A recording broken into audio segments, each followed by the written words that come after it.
प्रधानमंत्री नरेंद्र मोदी आज बागेश्वर धाम पहुंचेंगे। इस दौरान पीएम मोदी पूजा अर्चना कर बागेश्वर धाम बालाजी के दर्शन भी करेंगे। पीएम मोदी मध्य प्रदेश के छतरपुर में आज कैंसर अस्पताल की नींव रखेंगे। Balaji cancer institute of research centre की पीएम मोदी आधारशिला रखेंगे। पीएम मोदी के बागेश्वर धाम दौरे को लेकर सुरक्षा के कड़े इंतजाम किए गए हैं। पीएम मोदी के दौरे को लेकर बागेश्वर धाम के पंडित धीरेन्द्र कृष्ण शास्त्री ने कहा कि पीएम मोदी ने बहुत ही सहजता से हमारा निवेदन स्वीकार किया है। पीएम मोदी के नेतृत्व में देश नई क्रांति की ओर बढ़ रहा है। हम सनातन को बढ़ते देखना चाहते हैं। हम सनातन धर्म की सेवा करते हैं और साथ ही यह अब हमारे भय रोग भी मिटाएगा और भव रोग भी मिटाएगा। बता दें कि छतरपुर जिले के बागेश्वर धाम के पास आज रविवार को 200 करोड़ की लागत से तैयार होने वाले कैंसर अस्पताल की नींव रखी जाएगी। इसकी भूमि पूजन के लिए प्रधानमंत्री नरेंद्र मोदी बागेश्वर धाम पहुंचने वाले हैं।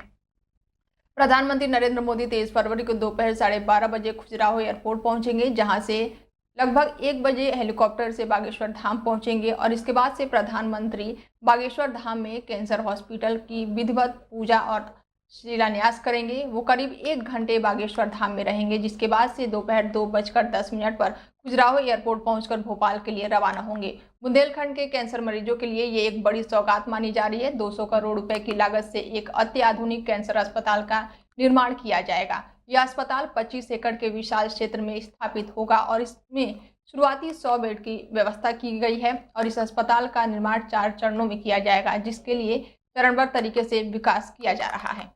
खबरों में आगे बढ़ते हैं और अगली खबर लेते हैं हम तेलंगाना से। बता दें कि तेलंगाना में सुराग के अंदर फंसी है 8 जिंदगियां, जिसको बचाने के राहत कार्य लगातार जारी है। तेलंगाना के नागरकुरपुर में निर्माणाधीन SLBC सुरंग की छत गिरने की वजह से इंजीनियर समेत 8 लोग अंदर फंसे हुए हैं। उन्हें बाहर निकालने के लिए बचाव अभियान लगातार जारी है। NDRF, SDRF और सेना की टास्क फोर्स भी रेस्क्यू ऑपरेशन में जुटी हुई है। बचाव दल घटनास्थल का निरीक्षण करने गए थे, लेकिन सुराग के अंदर नहीं जा पाने के कारण से वापस लौट आए। सुरंग में फंसे लोगों में 2 इंजीनियर, 2 मशीन ऑपरेटर और 4 श्रमिक शामिल हैं। दरअसल ये घटना उस समय हुई जब कुछ मजदूर काम के सिलसिले में सुरंग के अंदर गए थे। तभी सुरंग के 12 से 13 किलोमीटर अंदर छत का एक हिस्सा ढह गया और इस घटना में कुछ मजदूर घायल भी हुए। उन्हें अस्पताल में भर्ती कराया गया। इस घटना के बाद से मुख्यमंत्री रेवंत रेड्डी ने भी वहां के DM और SP के अन्य अधिकारियों को राहत कार्य के लिए घटनास्थल पर पहुंचने का निर्देश दिया। प्रधानमंत्री मोदी ने कल यानी शनिवार को तेलंगाना के मुख्यमंत्री रेवंत रेड्डी को फोन किया और सुरंग में फंसे लोगों को सुरक्षित बाहर निकालने पर चर्चा की। उन्होंने बचाव प्रयास में हर संभव मदद का आश्वासन दिया है। वहीं इस घटना पर तेलंगाना के सिंचाई मंत्री ने कहा है कि राज्य सरकार विशेषज्ञों की मदद ले रही है, जिसमें पिछले साल उत्तराखंड में हुए एक घटना में फंसे श्रमिकों को बचाने वाले विशेषज्ञ भी शामिल हैं। उन्होंने बताया कि श्रमिक सुरंग के 14 किलोमीटर भीतर फंसे हुए हैं। राज्य सरकार उन 8 लोगों की जान बचाने के लिए हर संभव प्रयास कर रही है।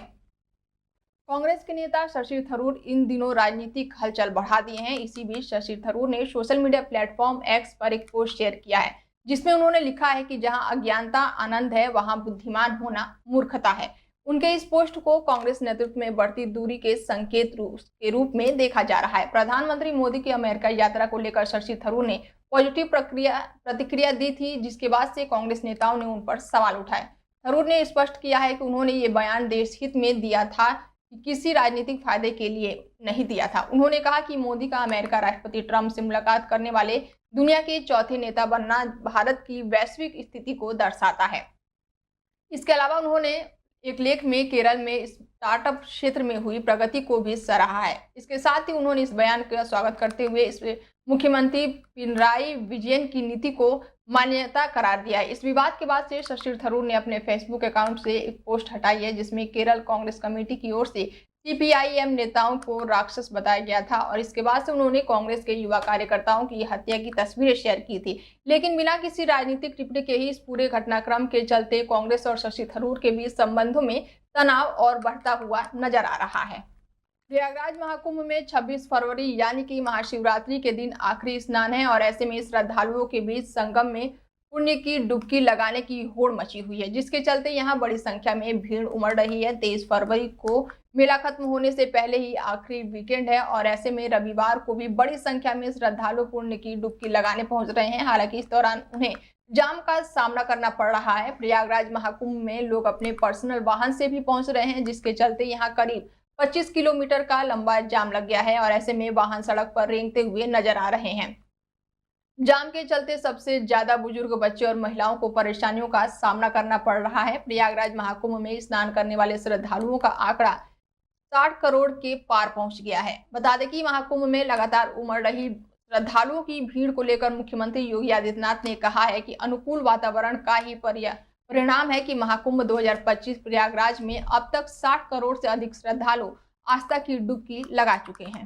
फरवरी के महीने में ही दिल्ली एनसीआर में गर्मी ने लोगों को पसीने छुड़वा दिए हैं। सुबह के समय हल्की ठंड हवाएं महसूस हो रही हैं, लेकिन दोपहर में तेज धूप सताने लगी है। मौसम विभाग के अनुसार 23 से 26 फरवरी के बीच आंशिक रूप से बादल छाए रह सकते हैं। अधिकतम तापमान 27 से 28 डिग्री सेल्सियस और न्यूनतम तापमान 9 से 15 डिग्री तक रह सकता है। 27 फरवरी को बारिश की संभावना जताई गई है, जिसके दौरान सुबह के समय बादल छाए रहेंगे और हल्की बारिश हो सकती है। इसके साथ ही 20 से 30 किलोमीटर प्रति घंटे की रफ्तार से तेज हवाएं चलने की भी संभावना जताई जा रही है। तो वहीं यूपी की अगर बात की जाए तो यूपी में अगले 5 दिनों में तापमान में बढ़ोतरी दर्ज की जाएगी। वाराणसी में तापमान पहले से ही 33 डिग्री सेल्सियस तक पहुंच चुके हैं। इसके साथ ही मौसम विभाग के अनुसार 27 फरवरी को पश्चिमी उत्तर प्रदेश में हल्की बारिश की संभावना जताई जा रही है, लेकिन पूर्वी और मध्य यूपी में हल्की बारिश की संभावना थोड़ी कम है। हालांकि कुछ इलाकों में आंशिक रूप से बादल छाए रहेंगे। तो वहीं 26 फरवरी तक मौसम साफ रहने के अनुमान जताए जा रहे हैं। ट्रैफिक चैंपियन 2025 में ग्रुप स्टेज में आज सुपर संडे है। टूर्नामेंट का सबसे बड़ा मुकाबला आज भारत और पाकिस्तान के बीच दुबई के इंटरनेशनल क्रिकेट स्टेडियम में खेला जाएगा। टूर्नामेंट में दोनों टीमों का यह दूसरा मैच है। भारत ने पहले मैच में बांग्लादेश को हराया था, वहीं पाकिस्तान को पहले मैच में न्यूजीलैंड के खिलाफ हार मिली थी।